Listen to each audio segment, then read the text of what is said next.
ವೀಕ್ಷಕರೇ, ನಮ್ಮ ಟಿವಿ ಅರ್ಪಿಸುವ ನಮ್ಮ ಸವಿರುಚಿ ಕಾರ್ಯಕ್ರಮಕ್ಕೆ ತಮಗೆಲ್ಲರಿಗೂ ಪ್ರೀತಿಯ ಸ್ವಾಗತ. ಇದು ಅಡುಗೆ ಮನೆ ನಮ್ಮದು, ಹೊಸ ರುಚಿ ನಿಮ್ಮದು. ವೀಕ್ಷಕರೇ, ಮನೆಯಲ್ಲಿ ನಾವು ಫ್ರೀ ಆಗಿ ಕುತ್ಕೊಂಡಾಗ ಏನಾದರೂ ತಿನ್ನಬೇಕು ಅಂತ ಅನಿಸುತ್ತೆ. ಆ ಟೈಮಲ್ಲಿ ನಾವು ಜಾಸ್ತಿಯಾಗಿ ಹೊರಗಿಂದ ಆರ್ಡರ್ ಮಾಡ್ಕೊಳ್ತೇವೆ. ಅದರ ಬದಲು ಮನೆಯಲ್ಲಿ ಏನಾದರೂ ರುಚಿಯಾದ ಖಾದ್ಯವನ್ನು ಮಾಡಿ ತಿಂದರೆ ಈ ಕಡೆ ಹಣನೂ ಉಳಿಯುತ್ತೆ, ಆರೋಗ್ಯವನ್ನು ಕೂಡ ಕಾಪಾಡಿಕೊಳ್ಬೋದು. ಸೊ ನೋಡೋಣ, ನಮ್ಮ ಇವತ್ತಿನ ಸಂಚಿಕೆಯಲ್ಲಿ ನಮ್ಮ ಜೊತೆ ಇದ್ದಾರೆ ಶ್ರೀಮತಿ ರೇಖಾ ಅವರು ಯಾವ ಹೊಸ ಥರದ ರೆಸಿಪಿಯನ್ನು ನಮಗೆ ಹೇಳಿಕೊಡ್ತಾರ ಅಂತ ಮೊದಲಿಗೆ ಅವರನ್ನು ಕಾರ್ಯಕ್ರಮಕ್ಕೆ ಸ್ವಾಗತಿಸೋಣ. ನಮಸ್ತೆ ರೇಖಾ ಮೇಡಮ್. ಕಾರ್ಯಕ್ರಮಕ್ಕೆ ಸ್ವಾಗತ. Thank you. ಹೇಗಿದ್ದೀರಾ? ಚೆನ್ನಾಗಿದ್ದೇವೆ, ನೀವು ಹೇಗಿದ್ದೀರಿ? ನಾನು ಸೂಪರ್ ಆಗಿದ್ದೀನಿ. ಎಲ್ಲಿಂದ ಬಂದಿದ್ದೀರಿ ನೀವು? ನಾನು ಉರ್ವ ಸ್ಟೋರಿಂದ ಬಂದಿದ್ದೀರಿ. ಓಕೆ, ಫಸ್ಟ್ ಟೈಮ್ ಬರ್ತಿದ್ದೀರಿ ನಮ್ಮ ಕಿಚನಿಗೆ. ಯಾವ ಹೊಸ ರೆಸಿಪಿನ ಹೇಳ್ಕೊಡ್ತಾ ಇದ್ದೀರಿ? ನಾನು ಇವತ್ತು ಉತ್ತರ ಕರ್ನಾಟಕದ ತಾಲಿಪಟ್ಟು ಅಂತೇಳಿ, ಓಕೆ, ಆರೋಗ್ಯಕರವಾದ ಒಂದು ರುಚಿಕರವಾದ ತಾಲಿಪಟ್ಟು. ಓಕೆ, ನೆಕ್ಸ್ಟ್ ಇನ್ನೊಂದು ಗೆಣಸಿನ ಪಾಯಸ ಕೇಳಿದ್ದೇನೆ. ಇದು ಗೆಣಸಿನ ಪಾಯಸ, ಎರಡು ಕೂಡ ಸ್ಪೆಷಲ್ ಡಿಶ್. ಒಂದಂತೂ ಉತ್ತರ ಕರ್ನಾಟಕದ್ದು. ಓಕೆ, ರೆಡಿ ಮಾಡ್ಕೊಳ್ಳೋಣವಾ? ಸರಿ, ಹಾಗಾದ್ರೆ ಬನ್ನಿ ಕಿಚನ್ಗೆ. ಓಕೆ ಮ್ಯಾಮ್, ಫಸ್ಟ್ ಈಗ ಯಾವ್ದು ಡಿಶ್ ಮಾಡ್ತಾ ಇದ್ದೀರಿ? ತಾಲಿಪಟ್ಟು. ಓಕೆ, ರೆಡಿ ಮಾಡ್ಕೊಳ್ಳೋಣವಾ? ಓಕೆ, ಮೊದಲಿಗೆ ಹೇಗೆ ಸ್ಟಾರ್ಟ್ ಮಾಡ್ಕೊಳ್ಳೋದು? ಮೊದಲಿಗೆ ನಿಮಗೆ ಜೋಳದ ಹಿಟ್ಟು. ಓಕೆ, ಸೊ ಜೋಳ ಹಿಟ್ಟಿಂದ ಇದು ಮಾಡ್ಕೊಳ್ಳೋದು? ಹೌದು, ಜೋಳದ ಹಿಟ್ಟು ಮತ್ತು ಗೋಧಿ ಹಿಟ್ಟು, ಒಂಚೂರು ಕಡಲೆ ಹಿಟ್ಟು, ಅದರಿಂದ ಹೆಲ್ದಿ ಕರವಾಗಿ. ಓಕೆ, ರೈಟ್, ಮಾಡ್ಕೊಳ್ಳೋಣ.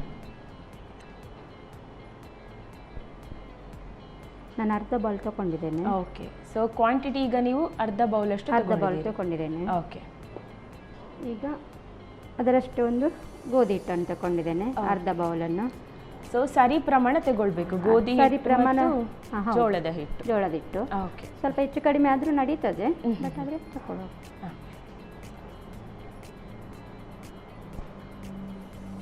ಇದು ಒಂಚೂರು ಕಡಲೆ ಹಿಟ್ಟು. ಇದು ಸ್ವಲ್ಪ ಟೇಸ್ಟಿಗೆ ಅಥವಾ ಇದಕ್ಕೆ. ಅದ ನಂತರ ಇದು ನೋಡಿ, ತುರಿದದ್ದು ತಿಕ್ಕರೆ ಅಂತ ಹೇಳ್ತಾರಲ್ಲ ನಾವು, ಕುಕ್ಕುಂಬರ್. ನಿಮಗೆ ಬೇಕಾದಷ್ಟು ಹಾಕ್ಕೋಬೋದು ಇದನ್ನು. ಓಕೆ, ನೀವೆಷ್ಟು ಹಾಕ್ಕೊಳ್ತೀರ ಅಷ್ಟು ಸ್ಮೂತಾಗಿ ಬರ್ತದೆ ಅದು. ಇದು ಕ್ಯಾರೆಟ್, ಅದರಲ್ಲಿ ನೀರಿನ ಅಂಶ ಕೂಡ ಸ್ವಲ್ಪ ಇರ್ತದೆ. ಹೌದು, ಮಕ್ಕಳು ತಿನ್ನೋದು ಕೂಡ ಆರೋಗ್ಯಕರ ಅಲ್ಲ. ಇದು ಕೂಡ ಕ್ಯಾರೆಟ್ ಕೂಡ ರುಚಿ ಕೂಡ ಬರ್ತದೆ, ಬಣ್ಣ ಕೂಡ ಬರ್ತದೆ. ಮತ್ತು ಶುಂಠಿ ನಿಮಗೆ. ಓಕೆ, ಒಂದು ಈರುಳ್ಳಿ ಹೆಚ್ಚಿದ್ದು, ಒಂದು ಈರುಳ್ಳಿ ತಗೊಂಡಿದ್ದು. ಹೌದು, ರುಚಿಗೆ ತಕ್ಕಷ್ಟು ಕಾಯಿ ಮೆಣಸು ಮತ್ತು ಕೊತ್ತಂಬರಿ ಸೊಪ್ಪು. ಓಕೆ, ಮತ್ತು ನಿಮಗೆ ರುಚಿಗೆ ತಕ್ಕಷ್ಟು ಉಪ್ಪು. ಓಕೆ, ಸ್ವಲ್ಪ ಬಿಸಿ ನೀರು ಇಡ್ತೀರಾ? Okay, right. ಸೊ ಇದಕ್ಕೆ ಬಿಸಿ ನೀರಲ್ಲಿ ನಾವು ಸ್ವಲ್ಪ ಹಾಕಿದರೆ ಹಿಟ್ಟು ನೆನೀತದೆ ಅಂತ ಹೇಳಿ.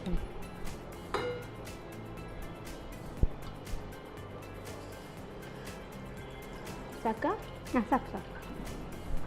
ಈಗ ಇದನ್ನು ಚಂದ ಮಾಡಿ ಇದೆಲ್ಲ ಒಮ್ಮೆಲೆ ಹಾಕೊಂಡು ಮಿಕ್ಸ್ ಮಾಡ್ಕೊಳ್ಬೇಕು. ಹೌದು. ಓಕೆ,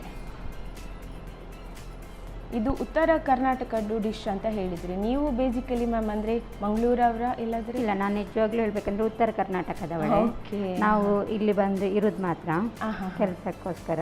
ಓಕೆ, ಹಾಗಾಗಿ ನಮ್ಮ ಕಡೆ ಜಾಸ್ತಿ ಇದನ್ನು ಮಾಡ್ತಾರೆ. ಹೌದು, ಜೋಳದ ರೊಟ್ಟಿ ಅಂದರೆ ಆ ಕಡೆ ತುಂಬ ಫೇಮಸ್, ಮತ್ತೆ ಗಟ್ಟಿ ಅಂತ ಹೇಳ್ತಾರೆ ತಿನ್ನುವಾಗ.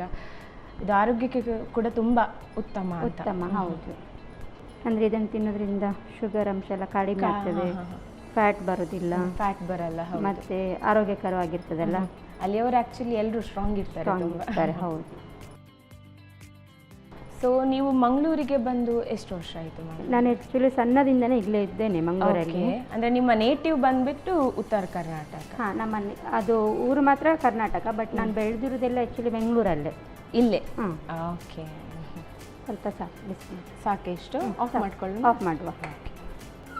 ಸೊ ಬಿಸಿ ನೀರಲ್ಲೇ ಅದನ್ನು ಕಲಿಸಬೇಕು. ಓಕೆ,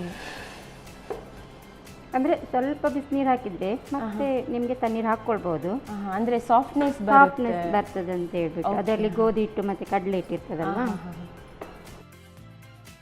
ಸೊ ಹಾಗಾದರೆ ನೀವು ಎರಡೂ ಕಡೆದು ಕೂಡ ಡಿಶಸ್ ಮಾಡ್ತಾ ಇರ್ತೇವೆ, ಮಂಗಳೂರು ಮತ್ತು ನಿಮ್ಮ ಊರಿದ ಸೈಡ್ ಕರ್ನಾಟಕ. ಇಲ್ಲ, ನಮಗೆ ತೆಂಗಿನಕಾಯಿ ಎಲ್ಲ ಹಾಕಿ ಮಾಡೋದಿಲ್ಲ ಮನೆಯಲ್ಲಿ.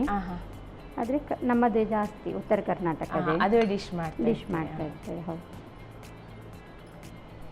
ಅಂದರೆ ತೆಂಗಿನಕಾಯಿ ಜಾಸ್ತಿ ಯೂಸ್ ಮಾಡೋದಿಲ್ಲ. ಹೌದು.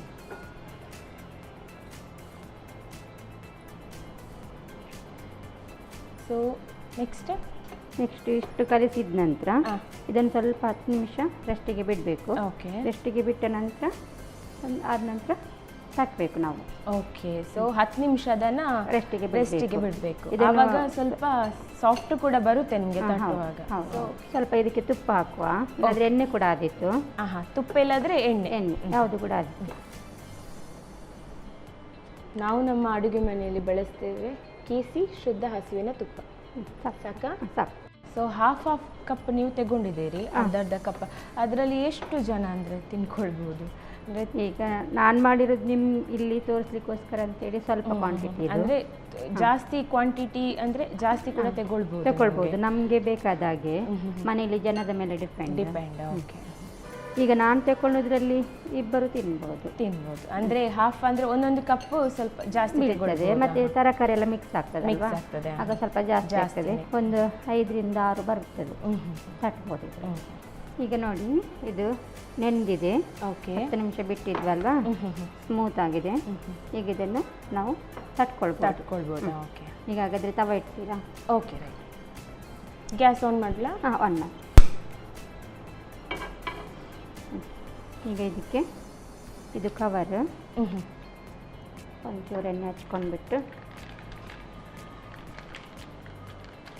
ಇದನ್ನು ಸಣ್ಣ ಸಣ್ಣ ಉಂಡೆ ಮಾಡಿ ತಗೊಳ್ಳೋದು. ಓಕೆ. ನಿಮಗೆ ಎಷ್ಟು ಸಣ್ಣ ಉಂಡೆ ಬೇಕೋ ಅಷ್ಟು.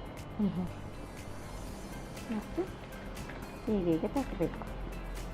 ಅದು ತಟ್ಟುವಾಗಲೇ ಗೊತ್ತಾಗ್ತದೆ, ಸಾಫ್ಟ್ನೆಸ್ ಇದೆ, ತುಂಬ ಸಾಫ್ಟ್ ಇದೆ. ನಿಮಗೆ ಸಾಫ್ಟ್ ಬರ್ತದೆ. ಇದು ನಮಗೆ ಲಟ್ಟಣಿಗಳು ಕೂಡ ಲಟ್ಟಿಸ್ಬೋದು ಬೇಗ ಮಾಡೋದಕ್ಕೋಸ್ಕರ. ಆದರೆ ನಮಗೆ ಅಭ್ಯಾಸ ಆಗಿ ಹೋಗಿದೆ ಅಂತೇಳಿ ನಾವು ಕೈಯಲ್ಲೇ ತಟ್ಟೋದು. ಅಂದರೆ ನಮಗೆ ಬೇಕಾದಷ್ಟು ಅದಕ್ಕೆ ತಟ್ಕೊಳ್ಬೋದು. ಹೌದು. ಅದಕ್ಕೆ ಎಣ್ಣೆ ಏನಾದರೂ ಹಾಕ್ಕೊಳ್ಬೇಕಾ? ಎಣ್ಣೆ ಹಾಕ್ಕೊಳ್ಬೇಕು, ಇಲ್ಲದ್ರೆ ಕೂಡ ಆಗುತ್ತೆ. ಆದರೆ ಎಣ್ಣೆ ಹಾಕೋದ್ರಿಂದ ನಿಮಗೆ ಚೆಂದ ಆಗುತ್ತೆ.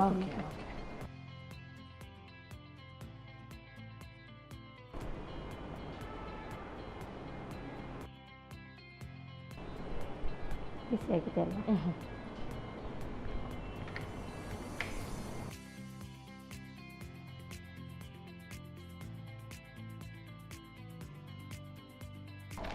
ಸೊ ಇದಕ್ಕೆ ನೀವು ವೆಜಿಟೇಬಲ್ಸ್ ಕೂಡ ಹಾಕಿದ್ದೀರಿ. ಹೌದು.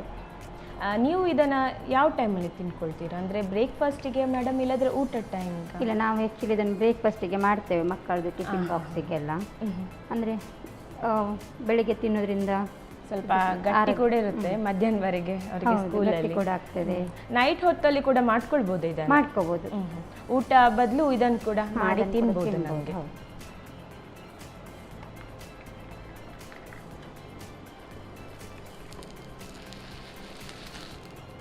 ಮೆಲ್ಲ ತಿರುಗಿಸಿ.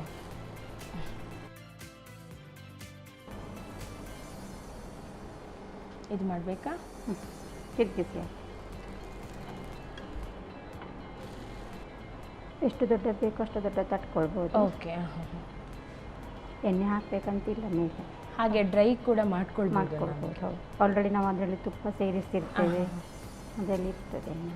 ತುಪ್ಪದ ಕೂಡ ಫ್ಲೇವರ್ ಇರುತ್ತೆ. ಹಾಗಾದರೆ ಎಣ್ಣೆ ಬದಲು ತುಪ್ಪನೇ ಜಾಸ್ತಿಯಾಗಿ ಹಾಕ್ಕೊಳ್ಬೋದು. ಮಕ್ಕಳಿಗೆ ಕೂಡ ಆರೋಗ್ಯಕ್ಕೆ ಒಳ್ಳೆಯದು. ಹೌದು. ಮಕ್ಕಳು ಮೇಲೆ ಹಾಕಿದರೆ ತುಪ್ಪ ತಿನ್ನೋದಿಲ್ಲ ಅಂತೇಳಿ ಇದರಲ್ಲೇ ಹಾಕಿ ಬೆರೆಸಿಕೊಳ್ಬೋದು. ಮತ್ತು ತರಕಾರಿ ಕೂಡ ತಿನ್ನಲಿಕ್ಕೆ ಕೇಳೋದಿಲ್ಲ ಈಗ ಮಕ್ಕಳು. ಇದು ಸಾಕಾ? ತೆಗಿಬೇಕು. ಸಾಕು.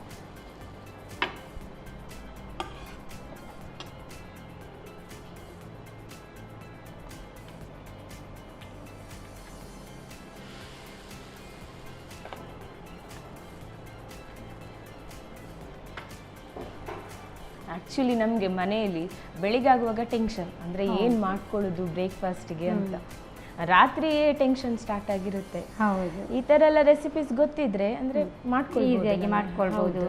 ಮನೇಲಿರೋರನ್ನ ಆರೋಗ್ಯವಾಗಿ ಕೂಡ ನೋಡ್ಕೊಳ್ಬೋದು. ಹೌದು. ಹೆಣ್ಮಕ್ಳೇ ಚೆನ್ನಾಗಿ ಅಡುಗೆ ಮಾಡಿದರೆ ಮಾತ್ರ ಎಲ್ಲರೂ ಆರೋಗ್ಯವಾಗಿ. ಹೌದು. ಇದನ್ನಂದರೆ ಕಲಿತ್ಕೊಂಡ್ರೆ ಮಕ್ಕಳು ಕೂಡ ಅಂದ್ರೆ ಸ್ಕೂಲಲ್ಲೆಲ್ಲ ಸ್ವಲ್ಪ ಹೋಗೋರಿಗೆಲ್ಲ ಮಾಡ್ಕೊಳ್ಬೋದು.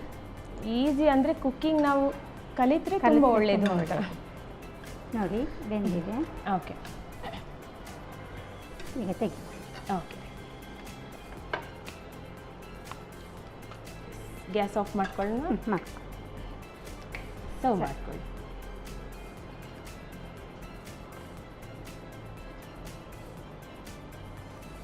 ಉತ್ತರ ಕರ್ನಾಟಕದ thalipattu ready. Okay, thank you so much. ನಿಮ್ಮ ಊರಿದ್ದು ಸ್ಪೆಷಲ್ ಡಿಶ್. ಸೊ ಇದಕ್ಕೆ ನೀವು ಮೊಸರು ಕೂಡ ಕೊಟ್ಟಿದ್ದೀರಿ, ಮತ್ತೆ ಒಂಚೂರು ಉಪ್ಪು ಹಾಕಿದ್ದೇನೆ. ಓಕೆ, ಇದ್ರ ಜೊತೆ ತಿನ್ಕೊಳ್ಳಿಕ್ಕೆ ಮೊಸರು. Okay, thank you so much madam. ನೋಡಿದ್ರಲ್ಲ ವೀಕ್ಷಕರೇ, ಉತ್ತರ ಕರ್ನಾಟಕ ಸ್ಪೆಷಲ್ ತಾಲಿಪಟ್ಟು ಯಾವ ರೀತಿ ಮಾಡ್ಕೊಳ್ಳೋದು ಮತ್ತೊಮ್ಮೆ ನೋಡ್ಕೊಂಡು ಬನ್ನಿ. ತಾಲಿಪಟ್ಟು ತಯಾರಿಸುವ ವಿಧಾನ. ಮೊದಲಿಗೆ ಅರ್ಧ ಕಪ್ ಜೋಳದ ಹಿಟ್ಟಿಗೆ ಅರ್ಧ ಕಪ್ ಗೋಧಿ ಹಿಟ್ಟು, 3 ರಿಂದ 4 ಚಮಚ ಕಡಲೆ ಹಿಟ್ಟು, ತುರಿದ ಸೌತೆಕಾಯಿ, ಕ್ಯಾರೆಟ್ ತುರಿ, ಶುಂಠಿ, ಹೆಚ್ಚಿದ ಈರುಳ್ಳಿ, ಹಸಿಮೆಣಸು, ಕೊತ್ತಂಬರಿ ಸೊಪ್ಪು, ರುಚಿಗೆ ಅನುಸಾರವಾಗಿ ಉಪ್ಪು, ಸ್ವಲ್ಪ ಬಿಸಿ ನೀರು ಹಾಕಿ ಕಲಸಿ ನಾದಿಕೊಳ್ಳಿ. 10 ನಿಮಿಷ ನೆನೆಯಲು ಇಟ್ಟು ತೆಳುವಾಗಿ ತಟ್ಟಿಕೊಂಡು ಕಾದ ತವಾದ ಮೇಲೆ ಸ್ವಲ್ಪ ತುಪ್ಪ ಹಾಕಿ ಕಾಯಿಸಿಕೊಳ್ಳಿ. ಈಗ ಬಿಸಿ ಬಿಸಿಯಾದ ತಾಲಿಪಟ್ಟು ಬೆಳಗಿನ ಚಹಾದೊಂದಿಗೆ ಸವಿಯಲು ಬಲು ರುಚಿ. ನಮ್ಮ ಟಿವಿ ಫೇಸ್ಬುಕ್ ಪೇಜ್ ನ ಲೈಕ್ ಮಾಡಿ, ಯೂಟ್ಯೂಬ್ ಚಾನೆಲ್ ನ ಸಬ್ಸ್ಕ್ರೈಬ್ ಮಾಡಿ, ನಮ್ಮ ಎಲ್ಲಾ ಯೂಟ್ಯೂಬ್ ವಿಡಿಯೋ ಅಪ್ಡೇಟ್ಸ್ಗೆ ಬೆಲ್ ಐಕಾನ್ ಕ್ಲಿಕ್ ಮಾಡಿ. ನಮ್ಮ ಟಿವಿ, ಕರಾವಳಿ ಕರ್ನಾಟಕದ ನಾಡಿಮಿಡಿತ.